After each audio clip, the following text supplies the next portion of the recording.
notre patrimoine, de revaloriser notre culture, d'autant plus que, et je pense que tout le monde s'en convainc aujourd'hui, c'est la principale richesse du Bénin. Le Bénin, comme nous avons l'habitude de le dire, pour l'instant en tout cas, n'exploite pas d'or, ni de pétrole, ni d'autres ressources minières, mais en tout état de cause, nous avons ce potentiel qui peut être largement exploité au bénéfice de nos populations.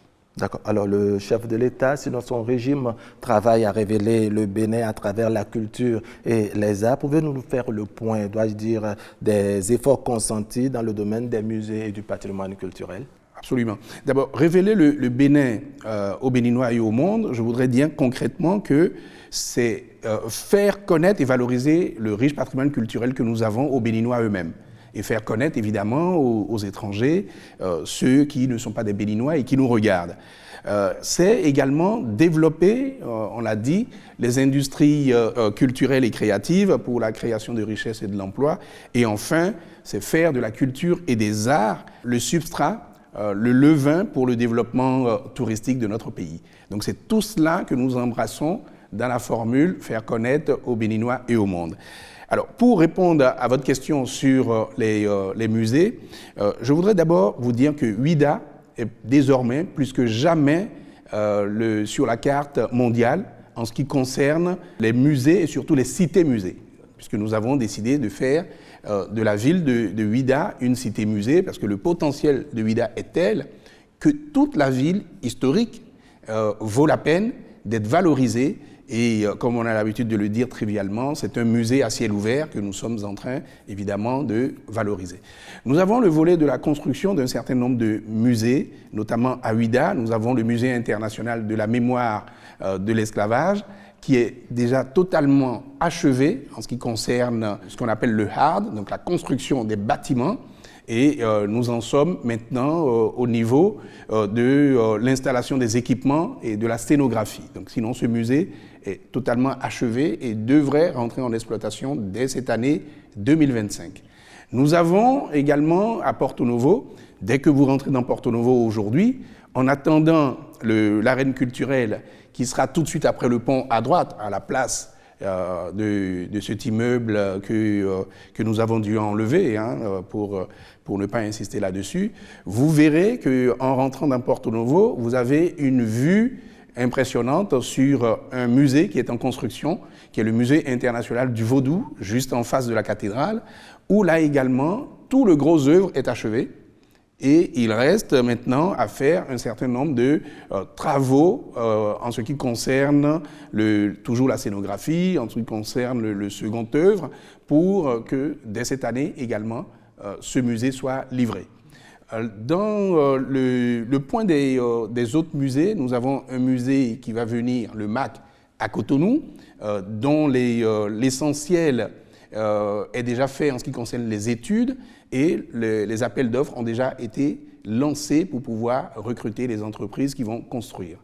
Au niveau d'Abomey, également, nous avons les premiers équipements qui sont livrés, notamment ce que nous appelons le CAFRA, le nouveau CAFRA, c'est-à-dire le Conseil d'administration des familles royales, là où le roi, on va dire, siège en quelque sorte pour travailler au quotidien. Ça permet évidemment de pouvoir libérer le site pour que les travaux puissent démarrer. Là également, nous sommes à la phase de l'appel d'offres pour sélectionner les entreprises pour que les travaux du musée démarrent, ainsi que la réhabilitation de 4 anciens palais. Donc voilà où nous en sommes en ce qui concerne les musées. Nous avons à Porto Novo également deux anciens musées qui seront réhabilités totalement, le palais romain et le musée à Dandé. Donc voilà où nous en sommes de façon concrète, où les Béninois peuvent dès aujourd'hui commencer à voir une matérialisation de cette vaste ambition que nous avons. Je peux poursuivre en disant effectivement que nous avons également, parce que c'est un peu patrimonial, le palais de Niki, qui est en construction. Peut-être que tout à l'heure, il y aura quelques images pour que les Béninois s'en rendent compte. Les travaux sont totalement achevés. Les travaux de l'arène de la Gani sont achevés. Il reste quelques petites finitions au niveau du Palais Royal lui-même pour pouvoir redonner, disons, tout son faste au royaume de Niki et surtout avoir cet écrin de valorisation de ce patrimoine exceptionnel qu'est la Gani. Justement, puisque vous évoquez la tradition et dans le domaine, justement, si vous le permettez, hein, il existe désormais des textes juridiques qui protègent et qui promeuvent notre culture ainsi que nos traditions. Le plus récent, c'est d'ailleurs la loi sur le cadre juridique portant chefferie traditionnelle. Et si on en parlait? Oui, nous pouvons en parler, bien évidemment, parce que c'est l'actualité, mais nous avons plusieurs choses que nous faisons. Il faut savoir que nous voulons revaloriser l'ensemble du patrimoine. Donc, nous avons commencé d'abord à faire un inventaire du patrimoine matériel. Nous avons fait également un inventaire du patrimoine immatériel.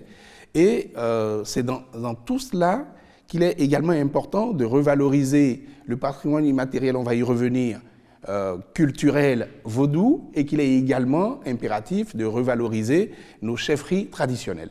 Donc cette ambition du chef de l'État, qui a été, je pense, illustrée notamment à travers sa prise en charge dans la Constitution, devait être déclinée à travers un cadre juridique que nous réservons à la chefferie traditionnelle. Donc depuis 2022, le chef de l'État a mis en place une commission qu'on a appelée la commission chefferie, qui est en fait une commission scientifique sur la matière. Et de 2022 jusqu'en 2024, cette commission a travaillé d'arrache-pied, de façon méthodique, pour pouvoir démêler un peu les chevaux, pour que nous puissions restituer la situation de la chefferie traditionnelle au Bénin. Donc c'est une démarche qui a été faite, qui est une démarche purement scientifique, et qui n'est pas une démarche ni sociale et encore moins politique, j'allais dire. Mais le fait de dire qu'à un instant T, à une date T, où on a mis un curseur, 1894 pour la partie méridionale du Bénin, 1897 pour la partie septentrionale du Bénin, voici la situation à ce moment-là, ne veut pas dire que les royaumes qui ont existé avant et qui n'ont plus existé n'ont jamais existé. Ça ne veut pas dire que l'histoire de ces royaumes-là n'existe pas et de ces peuples-là n'existe pas. Donc je voudrais vraiment que ce soit très clair pour l'ensemble de nos populations en disant que c'est une photo à un moment donné, et cette photo a été faite juste avant la pénétration coloniale, parce que nous avons parlé de chefferie traditionnelle et pas de la chefferie coloniale ou de la chefferie moderne ou la chefferie du XXIe siècle. Alors, si on met le curseur au XXIe siècle, peut-être que nous aurons plus que 16 royaumes. Il se pourrait que nous ayons, j'en sais rien, moi, 200 royaumes. Mais nous avons mis le curseur à l'ère précoloniale. D'accord. Alors, quelle, je dirais, solution cette loi apporte concrètement? Parce qu'il y a bien de personnes qui se posent cette question. Ça résout quel problème exactement au Bénin? Alors, il faut reconnaître d'abord que c'est la première fois que la chefferie traditionnelle a un cadre juridique. C'est ça. Je pense qu'il ne vous a pas échappé que nous ne sommes pas dans un royaume au Bénin. Au Bénin, nous sommes en république. Et les royaumes que nous avions eus sur le territoire que nous appelons aujourd'hui le Bénin, ça fait partie de notre histoire, ça fait partie de notre patrimoine. Et nous avons dit que nous voulons revaloriser le patrimoine. Donc c'est le premier argument. Le deuxième argument, c'est que ces gardiens des us et coutumes, donc nos chefs traditionnels, doivent avoir un rôle à jouer dans la République aujourd'hui et doivent contribuer par leur expérience, par leur connaissance de nos cultures, par leur connaissance de notre patrimoine immatériel, de notre patrimoine matériel, par la connaissance des peuples, la connaissance des traditions, des us et coutumes. Ils doivent pouvoir contribuer à la République, ils doivent pouvoir contribuer à amener les populations, les peuples, à créer, disons, ce que nous souhaitons au Bénin, c'est-à-dire un pays, une nation même, où nous partageons un certain nombre de valeurs. Et c'est pour ça que dans la loi, il est bien dit qu'on reconnaît les rois et les royaumes et les chefferies traditionnelles, les chefferies coutumières, même les chefferies communautaires, à condition de respecter évidemment les textes de la République. Alors, on peut reconnaître que depuis 2016, les choses se sont améliorées. Donc, la culture est devenue un véritable moteur de développement et de croissance. C'est ce que nous allons découvrir dans ce reportage que nous propose Ulvaeus Balogun. Longtemps relégué au dernier rang, le secteur des arts, de la culture et du tourisme connaît une véritable transformation. Depuis 2016, le gouvernement s'est lancé dans une vaste réforme pour faire de la culture un moteur économique. Objectif, valoriser le patrimoine, attirer les touristes et créer de l'emploi dans les métiers du secteur culturel. Il y a beaucoup d'avancées qui sont observées aujourd'hui dans notre secteur à partir de plusieurs réformes du ministère. Je vais prendre l'exemple sur la création de l'ADAC qui a donné aussi naissance au Fonds des arts de la culture FDAC qui aujourd'hui peut permettre au secteur de respirer, permettre aux acteurs de pouvoir créer des œuvres artistiques qui pourront vraiment contribuer au développement économique de notre pays. Je peux aussi nommer la réforme concernant la détection de talents, principalement le projet des classes culturelles. Aujourd'hui, comme vous constatez avec moi, plusieurs de nos acteurs gagnent aujourd'hui leur vie à partir de leur savoir-faire. Près de 800 encadreurs culturels déployés sur tout le territoire national et qui donnent un goût à l'art à nos enfants qui fréquentent les écoles. C'est une manière de préparer l'avenir, de préparer les nouveaux talents qui vont prendre la relève. Et quel genre de relève? Une relève de qualité. Mis à part ces réformes, il faut aussi reconnaître l'inscription au PAG de la société civile culturelle, le CNOA, qui sert aujourd'hui d'intermédiaire entre les acteurs et l'administration publique. En misant sur la culture et le tourisme, le Bénin redonne vie à son histoire tout en s'ouvrant au monde. Le Bénin aujourd'hui est un pays qui, sur le plan artistique et culturel, est de plus en plus plaisant. Il faut reconnaître que le gouvernement fait des efforts considérables pour la vulgarisation de l'art béninois. Réussir à avoir un pavillon à Venise, il faut le reconnaître, chapeau, parce que ce n'est pas facile à faire, nous en sommes fiers.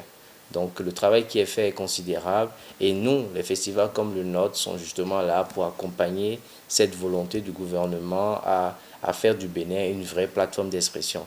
Et donc, je pourrais quand même dire que chercher à fluctuer l'économie béninoise à travers les arts et la culture, je pense que c'est le chef de l'État qui a pleinement raison de le faire. Il a métamorphosé le monde artistique et culturel pour qu'aujourd'hui, que ce soit l'art contemporain, que ce soit l'art traditionnel, que ce soit l'artisanat, tout ce que nous connaissons aujourd'hui dans le monde de l'artistique et de la culture au Bénin puisse être valorisé. Il a fait de son mieux et c'est lui qui a raison de positionner, nous sommes d'accord, ces artistes sur ces événements qui quand même donnent de la visibilité au Bénin. En quelques années, le Bénin a montré qu'investir dans la culture et le tourisme, c'est investir dans l'avenir. Plus qu'une transformation, c'est une renaissance culturelle qui s'écrit. Alors, Monsieur le ministre, vous évoquez justement cette loi sur le cadre juridique portant chefferie traditionnelle. Cette loi est-elle la seule action de revalorisation du patrimoine?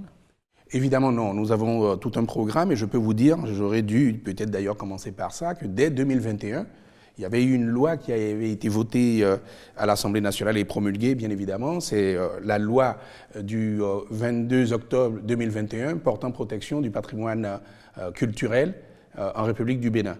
Nous avons également, bien évidemment, un certain nombre de décrets à la suite de cette loi. Et enfin, dernièrement, il a été créé par le gouvernement 4 agences de sauvegarde des cultures. C'est dans le champ du patrimoine culturel immatériel, le PCI. Et donc, il y a une agence de sauvegarde de la culture à Jatado, une agence de sauvegarde de la culture Yoruba, une agence de sauvegarde de la culture du Grand Borgou, qui prend les bâtonnous, les bouts et les peuls en partie. Et nous avons également une agence de sauvegarde de la culture des montagnes. C'est-à-dire, c'est à peu près la Takora Ouest et la Donga. Donc ça permet effectivement à l'ensemble des Béninois de se retrouver dans la communauté nationale et ça permet de valoriser toutes les sensibilités, toutes les diversités culturelles du Bénin pour que nul ne se sente abandonné, négligé ou rétrogradé par la République.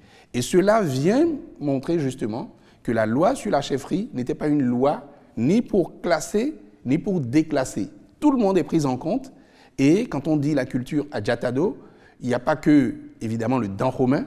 Quand on dit la culture Yoruba, il n'y a pas que Tchabé, Dasazume, Idacha, Ketu et Sakete. Donc c'est beaucoup plus large. Il en est de même, évidemment, pour le Grand Borgou et les montagnes. Donc c'est le patrimoine immatériel qui est pris en compte. Et ces agences vont interagir avec les chefferies traditionnelles. Donc la loi, si vous la connaissez un peu, vous verrez qu'il y aura une interaction entre l'administration, entre l'État, entre en quelque sorte les démembrements du gouvernement et les chefferies. Et entre autres, donc, ces agences vont jouer ce rôle-là. Donc c'est important de le dire également. En dehors de cela, nous avons également un certain nombre de mesures qui ont été prises, notamment, il est important d'y revenir, nous avons notre marche vers la restauration, la restitution également de nos biens culturels. Donc tout ça est dans le champ de la restauration et de la revalorisation du patrimoine. Enfin, pour finir, il est important que les Béninois, nos concitoyens, se rendent compte dans le champ public comment cela s'illustre et se matérialise. Donc ce n'était pas anodin d'avoir érigé des statues, des figures de nos héros nationaux, notamment Bioguera. Nous avons Tofa à Porto Novo, et nous avons à Alada Toussaint l'Ouverture. Nous avons évidemment la splendide esplanade de l'Amazone avec la figure de l'Amazone qui est aujourd'hui emblématique et qui symbolise quasi déjà le Bénin. Et nous allons continuer dans ce champ pour que les Béninois puissent se rendre compte concrètement de quoi nous parlons, ce dont nous parlons quand nous parlons de revalorisation. Cette revalorisation, ils peuvent s'en rendre compte dans l'espace public.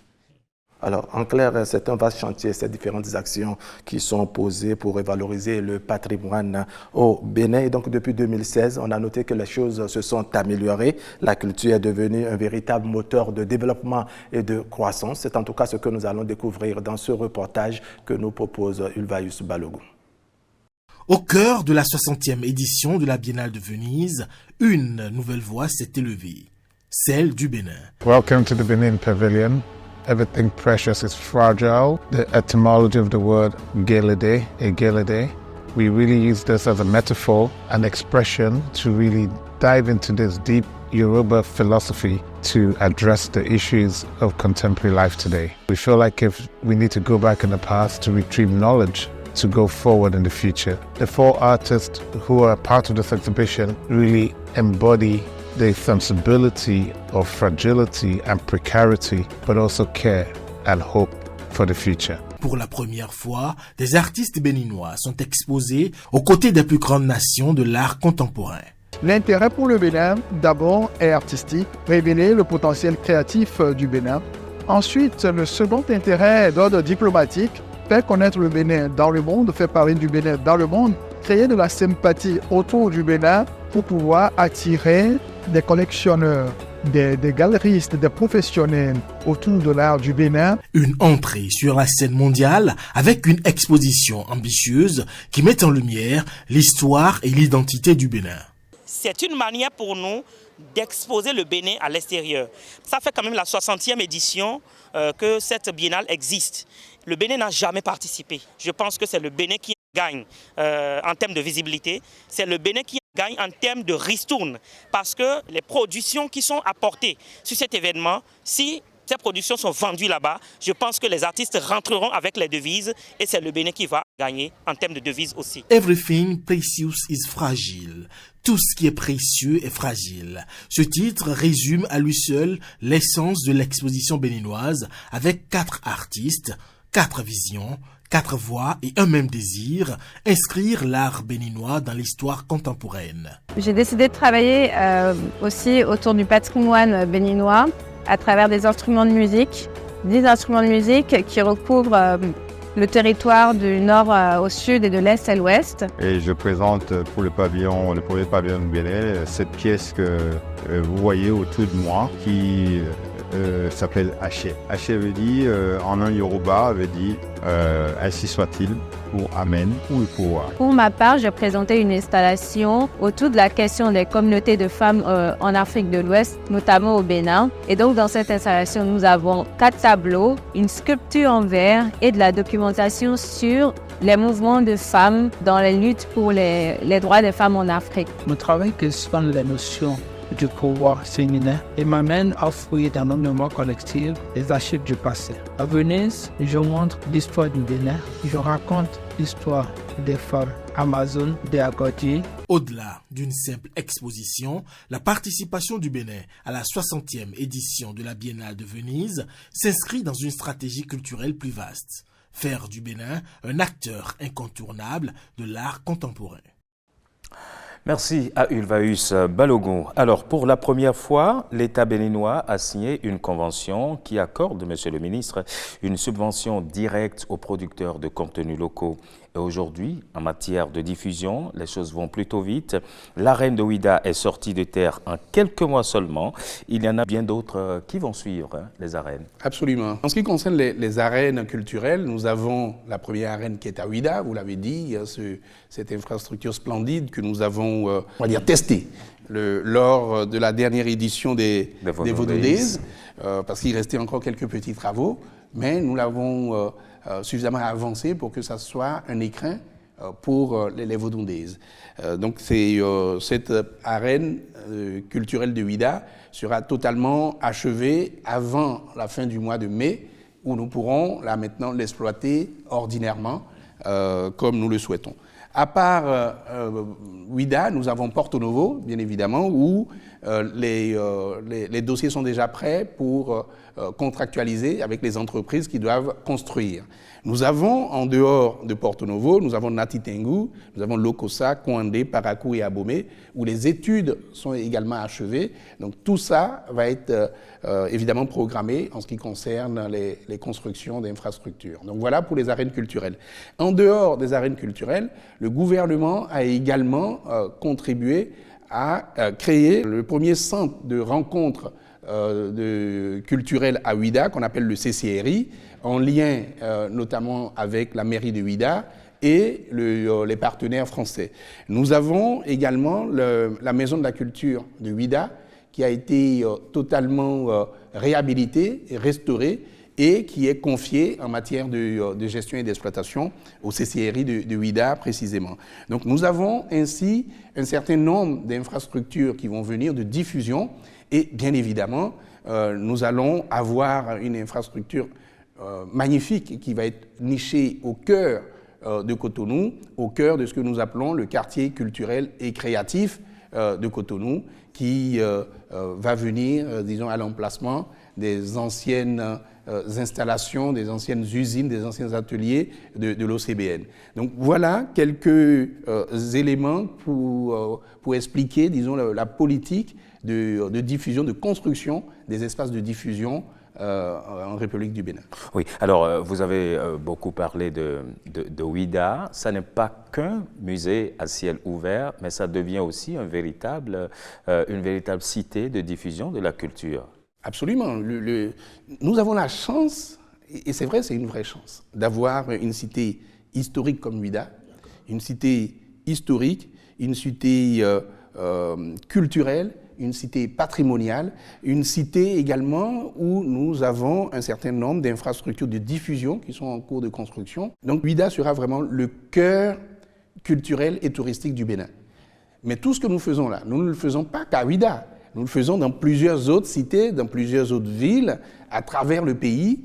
Mais le fait d'avoir Ouida à proximité de Cotonou, le fait d'avoir Porto Novo à proximité de Cotonou, ça permet, en matière touristique, également de pouvoir traiter ce qu'on appelle le MAIS, c'est-à-dire ceux qui viennent pour des séminaires et des conférences, qui viennent seulement pour 2-3 jours et qui n'ont pas forcément le temps de pouvoir monter à l'intérieur du pays. Ça permet de leur montrer un pan culturel et touristique du Bénin immédiatement à proximité dans un rayon de 40 km, Cotonou elle-même plus précisément, Porto Novo à 30 km, Ouida à 40 km, où ils peuvent ressortir de leur visite, de leur séjour au Bénin avec 1000 couleurs avec toutes les splendeurs du Bénin, précisément, c'est le cas de le dire, aussi rapidement. Donc ça nous permet de pouvoir traiter tout type de tourisme et vraiment, nous avons la chance d'avoir une concentration de sites et une concentration de curiosité, une concentration de patrimoine à Ouidah.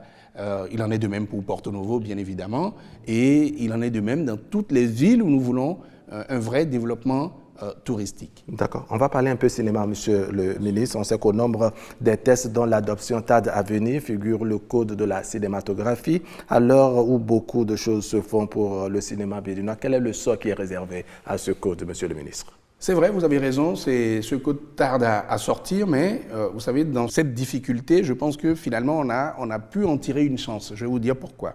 Ça nous a permis, le fait d'avoir tardé un peu, ça nous a permis aujourd'hui d'avoir un projet qui a pris en compte toutes les avancées technologiques et toute la modernisation de cette industrie du cinéma, qu'on appelle d'ailleurs désormais industrie de l'écran, parce qu'il n'y a pas que le cinéma comme le sait le grand écran, sur vos smartphones, sur vos tablettes également, vous avez des possibilités évidemment d'avoir du contenu. Donc ce texte qui est aujourd'hui prêt, et qui va certainement, dans les prochaines semaines, ça va passer par le Conseil des ministres, bien évidemment, le projet, et atterrir sur la table du président de l'Assemblée nationale. Je pense qu'il est vraiment prêt aujourd'hui et on doit pouvoir se doter de cet outil important. On peut espérer.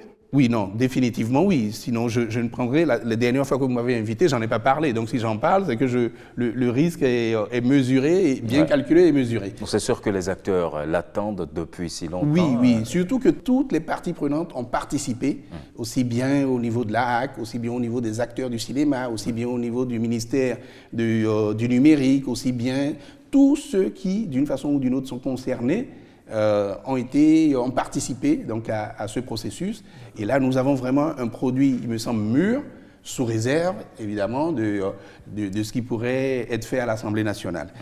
Même les députés ont participé déjà au processus. Je voudrais dire que c'est un outil essentiel parce que nous avons beaucoup d'ambition en matière de cinéma. Vous savez qu'en matière de cinéma, déjà, sans même avoir cet outil, que le Bénin a déjà posé un certain nombre d'actes importants. Vous savez que c'est le Bénin qui a cofinancé le film Dahomey de Mati Diop, qui a remporté l'Ours d'Or au Berlinade. C'est le Bénin qui a également cofinancé la série qui a été produite et diffusée sur Canal Black Santiago Club, où il y avait quand même 8 épisodes, 450 acteurs, principalement des Béninois. C'est également le gouvernement du Bénin qui, à travers A+, aujourd'hui, disons, a produit Apparence, qui passe en ce moment et que les Béninois ont beaucoup aimé, 100 épisodes, 250 acteurs, principalement des Béninois. Nous sommes en ce moment en train de travailler avec le plus grand diffuseur de contenu en Europe, le groupe Media One, avec qui nous avons signé pour la création, la diffusion de Le meilleur est à venir, qui est une série de 220 épisodes où c'est des Béninois qui écrivent les scénarios. Et là également, disons, ça a permis d'amener la jeunesse à un certain niveau de renforcement de capacité. Nous sommes en ce moment en train de travailler pour transformer le site de l'ancien British American Tobacco dans Ouidah en studio de cinéma, et nous avons des partenaires déjà pour cela. Donc oui, nous avons un certain nombre de choses à faire, et je vais vous dire pourquoi c'est tellement important le cinéma. Il y a deux choses essentielles. Tant que nous n'aurons pas le cinéma, l'audiovisuel en général, les médias en particulier, que nous maîtrisons nous-mêmes, c'est toujours d'autres qui vont nous raconter notre histoire, à leur manière. Donc nous avons besoin de cela pour que le Bénin puisse maîtriser son narratif. Pour que le Bénin puisse dire c'est quoi le Bénin, pour que le Bénin puisse apporter sa contribution au monde. Parce que sinon, les autres n'ont pas intérêt à nous valoriser au niveau exact où nous sommes. Ils ont tendance toujours à se valoriser eux. Donc nous avons besoin, nous, de nous valoriser. Il faudrait que demain, l'ORTB ou une autre chaîne soit une référence en Afrique et que tout le monde veuille regarder l'ORTB, de la même façon que nous, aujourd'hui, nous courons pour regarder des chaînes étrangères que je ne citerai pas. De la même façon, il faudrait que nous puissions, quand on fait The Woman King qui parle du Bénin, et on est tous fiers, il faudrait que nous puissions produire 2, 3, 4, 10, 20, 50 The Woman King, qu'on puisse produire des films, des documentaires qui parlent de nos héros, de notre patrimoine. Vous savez, je dis souvent, si vous prenez l'histoire du Dahomey, je dis bien le royaume du Dahomey, l'histoire du royaume du Dahomey est beaucoup plus palpitante que Game of Thrones. Je ne suis pas sûr que les Béninois le sachent. Le jour des réalisateurs, des scénaristes béninois ou africains vont s'en rendre compte, on va faire une histoire, on va faire une série avec l'histoire du Dahomey et le monde entier va regarder ça comme nous avons tous regardé Game of Thrones. On regarde les héros d'ailleurs. Nous avons tellement de héros. Je ne parle pas des héros nationaux seulement, mais je parle également en ce qui concerne la culture vaudou. Vous avez des figures, dans le vaudou et orisha, vous avez des figures qui sont de vrais héros. On parle de Thor. Vous savez qu'on a l'équivalent ? Tous les rois, toutes les figures, tous les dieux des antiques en Grèce ou en Italie, nous avons les équivalents et nous pouvons valoriser cela.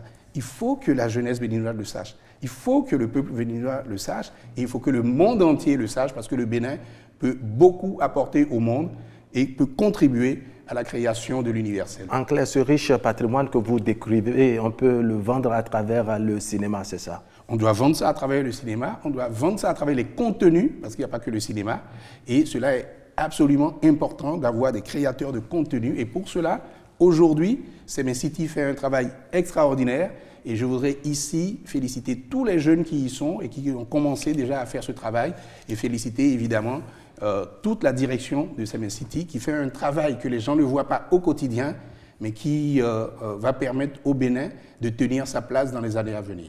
Vous parlez de contenu justement, de contenu plus captivant, et on vous a vu récemment d'ailleurs aux côtés de la ministre du numérique et de la digitalisation pour cette signature de convention qui accorde des subventions directes aux producteurs de contenus locaux qui seront diffusés sur la SRTB très prochainement. Absolument. Donc c'est un exemple de plus, parce que en la matière, je peux vous en parler pendant 30 minutes. Bien sûr. Donc je suis allé très vite, mais nous faisons énormément de choses. Et c'est pour ça que je dis qu'il est temps effectivement que nous ayons ce code de la cinématographie. Oui. Alors, vous aviez commencé à l'évoquer, il s'agit justement du quartier culturel de Cotonou, et puis dans son sein, il y a l'une des importantes sections de ce QCC, c'est bien sûr le Musée d'art contemporain de Cotonou, le MAC. Depuis 2016, il y a comme un regain d'intérêt pour l'art contemporain. Illustration d'ailleurs dans ce point que nous fait Ulvaeus Balogun qui revient ici sur l'expo Révélation Art Contemporain du Bénin. Lancée en 2022 à Cotonou lors de la restitution des 26 trésors royaux par la France, l'exposition Révélation Art Contemporain du Bénin est devenue itinérante. En 2023, elle a été accueillie au musée Mohamed VI de Rabat au Maroc, puis à la Fondation Clément en Martinique, où elle a présenté près de 120 œuvres de 42 artistes béninois et de la diaspora. Dans sa version présentée au musée Mohamed VI, nous avons en guise d'introduction, pour illustrer le propos curatorial de la partie contemporaine, présenté un film d'une durée de 10 minutes qui va rappeler les temps forts de la restitution ainsi que les 26 trésors royaux qui nous ont été restitués. Donc le volet contemporain vise tout d'abord à montrer la vitalité de la scène artistique du Bénin à travers sa diversité de médiums et de techniques. Nous avons aussi souhaité montrer combien nos artistes vont s'inspirer, trouvent leur ancrage dans leur histoire et leur tradition. Du 4 octobre 2024 au 5 janvier 2025, l'exposition s'est déportée à la Conciergerie de Paris, offrant aux visiteurs une immersion dans l'art contemporain béninois sous les voûtes gothiques de ce monument historique. Donc c'est une exposition aujourd'hui qui rassemble 42 artistes et plus d'une centaine d'œuvres pour montrer toute la diversité de la création artistique au niveau de la scène artistique béninoise.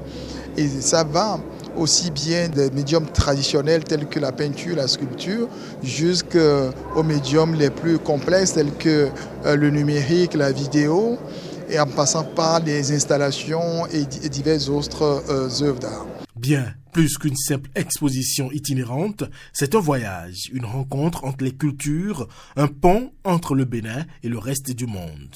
Le fait d'être présent aujourd'hui à Paris participe de cette stratégie qui consiste à faire connaître le Bénin, à renforcer sa diplomatie culturelle, à renforcer son soft power dans le but de permettre au reste du monde de nous connaître, de savoir qui nous sommes, quel est notre art de vivre, quel est notre rapport au monde et quelle est notre vision du monde. Et c'est par le truchement des artistes que tout ceci se passe. Avec cette exposition, l'art béninois réaffirme sa place sur la carte mondiale. Une dynamique nouvelle qui ouvre de nouveaux horizons aux créateurs d'aujourd'hui et de demain. Alors, Monsieur le ministre, pourquoi cet intérêt pour l'art contemporain? Et d'ailleurs, quel bilan faites-vous de la première participation du Bénin à la Biennale de Venise? Merci beaucoup. Je voudrais vous dire d'abord que le Bénin a un énorme potentiel en matière d'art et en matière d'art contemporain en particulier. Nous avons des artistes extrêmement talentueux. Il y a ceux qui sont déjà connus, qui ont atteint un certain niveau. Je ne vais pas les citer de façon spécifique ici, mais vous avez beaucoup d'émergents qui ont un potentiel extraordinaire. Si je vous disais qu'aujourd'hui, les plus grands collectionneurs d'art et d'art contemporain veulent tous avoir une œuvre d'un artiste béninois dans leur collection, vous penserez que je suis en train de plaisanter, mais vous aurez l'occasion, et je vous y invite d'ailleurs, à interroger les artistes eux-mêmes. Depuis que nous avons commencé à déployer cette politique, leur cote a extrêmement grimpé, et tous les jours, ils nous le disent. Mais nous n'avons pas fini, ce n'est que le début. Je voudrais dire que le développement de l'économie culturelle s'est illustré notamment depuis, évidemment, l'exposition diptyque au retour des 26 œuvres, s'est illustré donc par l'itinérance de la partie contemporaine de cette exposition diptyque. Et sous la thématique de révélation art contemporain du Bénin. Cette itinérance, nous avons au Bénin d'abord, ce n'était pas une itinérance, quand le point de départ, c'est que nous avons eu quand même plus de 200 000 visiteurs pour l'exposition au Palais de la République. Des gens venant de 78 pays et tous les continents étaient concernés. Et nous avons eu des figures extraordinaires des collectionneurs et de directeurs de musées, les musées les plus importants du monde qui sont venus au Bénin. Regardez ça. Au Bénin, 220 000 visiteurs à peu près. Après, nous avons été au Maroc. Au Maroc, nous étions là-bas pour 3 mois. Je devais repartir pour faire la cérémonie de clôture quand le roi nous a demandé de proroger d'1 mois supplémentaire, tellement ça a eu du succès. À Rabat, nous avons eu, donc sur Rabat, près de 34 000 visiteurs au total. Après le Maroc, après Rabat au Maroc, nous sommes allés en Martinique, à Fort-de-France, où au début, vous-même journalistes, vous étiez très inquiets pour nous parce qu'il y avait des polémiques sur les activistes et c'était un malentendu, bien évidemment. Nous nous sommes expliqués avec eux, le chef de l'État les a rencontrés, a bien expliqué la philosophie, la politique, la vision du Bénin. Nous avons eu là-bas près de 80 000 visiteurs en 3 mois. Waouh! Près de 80 000. Et parmi ceux qui étaient contre aujourd'hui, je ne vais pas citer de nom, il y en a qui collaborent avec le Bénin. Peut-être je ferai cette petite confidence en disant que leur avocat à l'époque, c'est lui qui aujourd'hui a été nommé par le chef de l'État ambassadeur thématique, qui est donc aujourd'hui au service du Bénin et qui est béninois. Bien. Donc c'est pour vous dire que nous avons là un outil d'influence, un outil de diplomatie culturelle, un outil de soft power extraordinaire. À Paris, enfin, puisque c'était la dernière étape, avant de venir sur Venise, nous sommes restés 3 mois à la conciergerie sur l'île de la Cité, pour ceux qui connaissent. On a eu près de 175 000 visiteurs. J'y suis allé en anonyme. Je vous assure que c'était difficile de se frayer un chemin tellement il y avait du monde et les gens voulaient y être. Et les responsables français de la conciergerie nous ont dit qu'ils ont rarement vu ça. Donc nous-mêmes, Béninois, nous ne nous rendons pas compte du potentiel de nos artistes et de l'impact sur le monde. La Biennale de Venise, vous faites bien d'en parler, la Biennale de Venise, c'est comme si nous étions à la Mecque de l'art contemporain.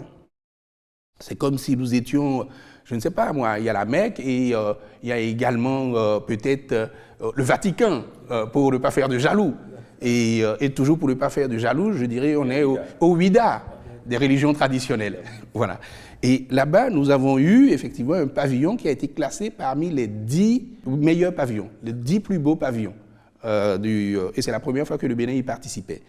Nous avons eu près de 30 000 fréquentations lors de la préouverture. Juste au moment de la préouverture, 30 000 personnes sont passées. Et donc c'est pour vous dire à quel point le Bénin aujourd'hui est attendu. À quel point le Bénin, quand on parle d'art contemporain, quand on parle d'art contemporain venant d'Afrique, à quel point le Bénin a sa place et à quel point nous devons travailler pour cela. Donc voilà ce que je peux vous dire et vous dire également que le mur du port, puisque nous avons le mur du port qui est en cours, nous voulons entrer dans le Guinness Book avec le mur du port. Le port de Cotonou, il faut le préciser. Oui, le mur du PAC, si vous voulez, mais c'est le mur du port de Cotonou, de toute façon. Et ce mur, aujourd'hui, nous avons les plus grands muralistes, les plus grands graffeurs et même des artistes plasticiens classiques qui sont les artistes qui ont travaillé sur ce mur, qui est édifiant. Je ne pense pas que vous pouvez voir un mur aussi beau, quel que soit le continent, quel que soit le pays, ce que nous sommes en train de faire là. Et vous voyez que tous les jours, que ce soit les Béninois, que ce soit des visiteurs étrangers, tous les jours, ce mur attire effectivement une certaine foule. Donc tout cela vous montre un peu, c'est des indices, des indicateurs pour montrer à quel niveau se situe l'art contemporain béninois. Oui, justement, de l'art contemporain à l'industrie du livre et de la lecture, il s'en dit d'ailleurs beaucoup de bien, Monsieur le ministre. Qu'est-ce qu'on peut retenir dans ce domaine? Alors, c'est vrai que généralement, le profane a tendance à dire que les gens lisent de moins en moins. Mais je vais vous détromper. Au Bénin, on lit de plus en plus. Et nous ouvrons des bibliothèques, nous restaurons, réhabilitons des bibliothèques qui sont très fréquentées, les scolaires bien évidemment, mais pas que. Et nous sommes en train de moderniser l'ensemble de nos bibliothèques. La Bibliothèque nationale aussi est en train évidemment de tout numériser pour que nous puissions avoir une plateforme, une bibliothèque numérique où tous les Béninois peuvent aller évidemment avoir accès à ce fonds documentaire important, ce fonds livresque important. Nous avons également considéré qu'il fallait, de la même façon qu'on le fait pour le cinéma, prendre globalement le livre, donc l'industrie du livre et de l'édition. Donc nous devons faire en sorte que des éditeurs importants puissent émerger au Bénin. Ils vont éditer évidemment des Béninois, mais également d'autres Africains et pourquoi pas des gens d'autres continents. Cela est possible et nous sommes en train d'y travailler. Nous valorisons également nos écrivains à travers le Grand Prix littéraire. Et nous allons avoir, l'année dernière, la cérémonie formelle n'a pas eu lieu parce que j'étais absent du pays, je le regrette, pour une bonne partie. Donc du coup, c'est cette année, de façon discrète, qu'on a donné les prix aux lauréats, mais pour l'édition 2025, ça va se faire, bien évidemment, comme on le fait d'habitude, avec tout le faste qu'il faut, et ça permettra également de corriger un peu l'injustice faite aux lauréats de 2024. Donc oui, le livre et la lecture, c'est vraiment très important pour la culture. Alors on se demande où en sommes-nous dans la mise en œuvre de la politique de structuration du secteur afin de mieux la professionnaliser? Le secteur, en la matière, nous sommes d'abord en train, de façon générale, pour ce qui concerne les acteurs culturels, pour ce qui concerne la culture, nous sommes en train de travailler les textes pour pouvoir aboutir à la réforme du statut de l'artiste. Ça fait là également, un peu comme le code de la cinématographie, ça fait longtemps qu'on en parle, mais cette fois-ci, nous sommes réellement bien avancés. Nous sommes en ce moment en train de consulter les différents acteurs concernés pour enfin aboutir à l'étape du Conseil des ministres et à l'étape de l'Assemblée nationale pour que nous puissions avoir les textes sur le statut de l'artiste. Nous travaillons également pour pouvoir régler donc, un certain nombre de difficultés dans le secteur, à savoir la professionnalisation, évidemment, des acteurs culturels, la classification d'abord, parce que vous pouvez être artiste professionnel, vous pouvez être semi-professionnel ou vous pouvez être amateur. Quand on dit amateur, ça ne veut pas dire que vous n'êtes pas bon, ça veut dire que vous n'en faites pas une profession. Donc nous devons pouvoir catégoriser les artistes. Nous devons pouvoir également avoir un répertoire de tous les métiers, une nomenclature de tous les métiers artistiques, pour que quelqu'un qui dit « je suis promoteur d'artistes » ou promoteur d'événements ne dise pas en même temps qu'il est agent d'artiste, ne dise pas en même temps qu'il est... Bon, il y a des métiers. Donc il faut qu'on connaisse chaque métier et nous, désormais, nous allons exiger que chacun ait le profil du métier pour lequel il s'est spécialisé, bien évidemment. Évidemment, vous pouvez être polyvalent, mais vous devez avoir à ce moment-là toutes les qualités de toutes les cases que vous avez cochées. Donc nous sommes en train de faire ce travail-là. Nous travaillons également à pouvoir, réfléchissons du moins, à pouvoir donner plus de protection sociale aux acteurs culturels à travers le BUBUDRA, sur les droits d'auteur, trouver un mécanisme, ou à travers même une assurance privée que nous allons essayer d'organiser avec le CNOA, qui est le Conseil national des organisations d'artistes, pour qu'on puisse donner un peu plus de protection à nos artistes qui, généralement, quand ça fonctionne bien, ne pensent pas aux jours les plus difficiles. Ouais. Et justement, dans ce domaine, on parle déjà de la dématérialisation du système de perception des redevances, du droit d'auteur qui est une réalité, hein, avec cette amélioration du taux de recouvrement. Comment en êtes-vous arrivé là? Alors, vous pensez bien qu'aujourd'hui, c'est très difficile, surtout au Bénin, vous voyez que tout est désormais digitalisé. Donc il ne fallait pas qu'on soit à la traîne en ce qui concerne la gestion des droits, des redevances de nos artistes. Donc nous avons lancé également là un vaste programme de digitalisation pour que les perceptions soient faites automatiquement. Imaginons, vous êtes dans un bar qui joue de la musique, eh bien il fallait attendre après que le bar puisse dire oui, j'ai joué de la musique et c'était toujours sujet à difficulté, on va dire, pour ne pas dire les mots qui fâchent.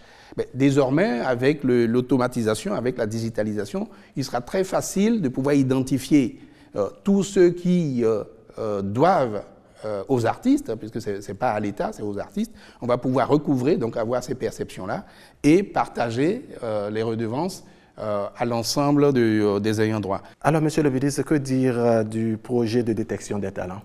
Oui, les classes culturelles. Nous étions depuis 2-3 ans dans la phase pilote. Donc cette phase pilote a permis d'impacter 89 établissements, 18 000 apprenants, 890 encadreurs culturels et à peu près une cinquantaine de superviseurs. Cette année, et nous commençons un peu la généralisation tout doucement, et nous allons impacter 14 nouveaux établissements et nous recrutons 140 nouveaux encadreurs. Et tout cela va nous amener à 103 établissements, à 22 000 apprenants et à plus d'1 millier d'emplois créés, où les acteurs culturels ont un salaire tous les mois. Il y en a plus de 1000 aujourd'hui qui sont impactés. Donc oui, c'est un projet important pour la détection des talents. C'est un projet également important pour nourrir ceux qui veulent vivre en tout cas de leur talent. Je parle des encadreurs et des superviseurs. Et ça va nous permettre demain de pouvoir prendre beaucoup plus tôt nos jeunes pour pouvoir les professionnaliser parce qu'on les aurait détectés dès l'enseignement secondaire et l'enseignement technique. Donc oui, c'est une œuvre de longue haleine, mais je crois qu'aujourd'hui c'est une vraie réussite. Il y a un engouement au niveau des apprenants et nous sommes organisés de telle sorte que jusqu'à présent nous n'avons vraiment pas d'incidents. Et s'il fallait garder, disons, ce principe de détection, je pense que le plus tôt on élargira, le plus tôt on généralisera, mieux ce sera, parce que c'est une injustice pour les enfants qui n'ont pas encore dans leurs établissements la possibilité d'y participer. J'aurais bien voulu citer un certain nombre d'événements que nous avons, mais je pense que vous vous en rendez compte par vous-même. La fête de la musique, les nuits artistiques et culturelles, danse et chante avec l'Amazone, et j'en passe, qui permettent aujourd'hui aux Béninois gratuitement de pouvoir profiter des talents de leurs artistes. Non, mais peut-être pourrions-nous encore en profiter pour parler du financement culturel. Le financement culturel est tellement important au niveau de la DAC, avec le Fonds de développement des arts et de la culture, qui a été lancé enfin, le premier appel à projet en 2020, fin 2024, et qui a abouti début 2025. C'était un vrai engouement avec 8000 projets qui ont été déposés, mais au final, à peu près 40 dossiers qui ont été financés parce que nous voulons éviter le saupoudrage. C'est la crème de la crème. Oui, et ça a fonctionné comme un concours, donc il y a eu beaucoup de frustration parce que vous pouvez avoir un très bon projet et néanmoins ne pas être retenu. Donc ceux qui ne sont pas retenus, ce n'est pas parce que leur projet n'était pas bon, c'est parce qu'il fallait se concentrer pour ne pas saupoudrer. Et nous venons de démarrer. Plus nous allons avancer, plus nous allons avoir un peu plus de contributions à partager et ça va de plus en plus impacter. Nous travaillons également pour un fonds de bonification afin que ça ne soit pas seulement à travers le FDAC que les acteurs béninois trouvent du financement, mais ils peuvent aller directement dans les banques pour avoir du financement à partir du moment où il y a un fonds de bonification pour les y aider. Donc nous sommes en train d'y travailler et je suis sûr que dans les années à venir, les acteurs culturels verront la différence. Monsieur le ministre, merci beaucoup. C'est moi qui vous remercie. Merci. Merci Wahab. On se retrouve dans le prochain numéro pour évoquer tourisme.